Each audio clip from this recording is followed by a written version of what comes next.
Assalamualaikum warahmatullahi wabarakatuh. Perkenalkan, nama saya Salwa Sabila Az-Zahra dengan NIM 1521040. Di sini saya akan menjelaskan tentang kisos, diat, dan reformasi positifikasi hukum Islam. Yang pertama yaitu kisos.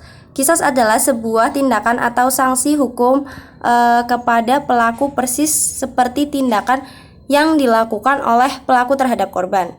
Macam-macam kisos yakni ada dua, pembunuhan dan penganiayaan. Yang pertama yaitu pembunuhan. Ulama fikih membedakan jarima pembunuhan dalam 3 kategori. Yang pertama pembunuhan sengaja, yang kedua pembunuhan semi sengaja, dan yang ketiga pembunuhan tersalah. Sanksi hukuman kisos hanya berlaku pada pembunuhan sengaja. Sementara mengenai pembunuhan semi sengaja dan tersalah, hukumannya yaitu berupa diat muhafafah atau diat ringan. Yang kedua yakni penganiayaan. Jenis-jenis jarima penganiayaan yaitu pertama, memotong anggota tubuh atau bagian yang semakna dengannya. Yang kedua, menghilangkan fungsi anggota tubuh walaupun secara fisik anggota tubuh tersebut masih utuh. Nah, yang ketiga, melukai bagian kepala korban. Yang keempat, melukai di bagian tubuh korban. Yang kelima, melukai bagian-bagian yang lain yang belum disebutkan di atas. Kisos hanya berlaku pada penganiayaan terencana dan sengaja. Selanjutnya yakni diat. Diat adalah membayar harta tebusan yang diberikan kepada korban atau walinya dengan sebab tidak pidana penganiayaan harta yang diberikan sebagai ganti dari jiwa yang terbunuh. Macam-macam diat itu ada dua, yakni diat kabir dan diat shogir. Materi yang ketiga yaitu reformasi dan positifikasi hukum Islam.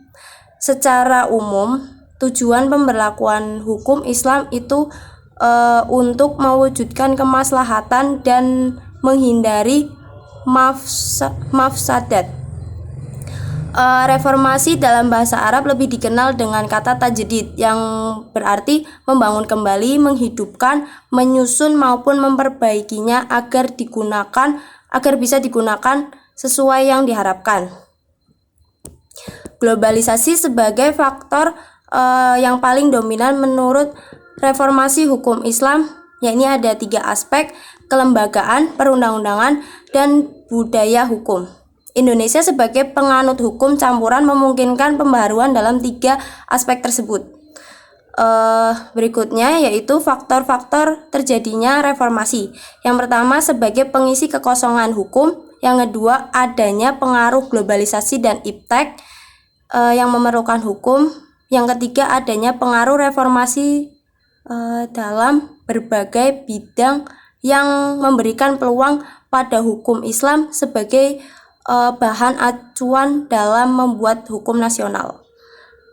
Yang keempat yaitu adanya pengaruh pembaruan pemikiran hukum Islam yang dilaksanakan oleh mujtahid baik di tingkat nasional maupun internasional.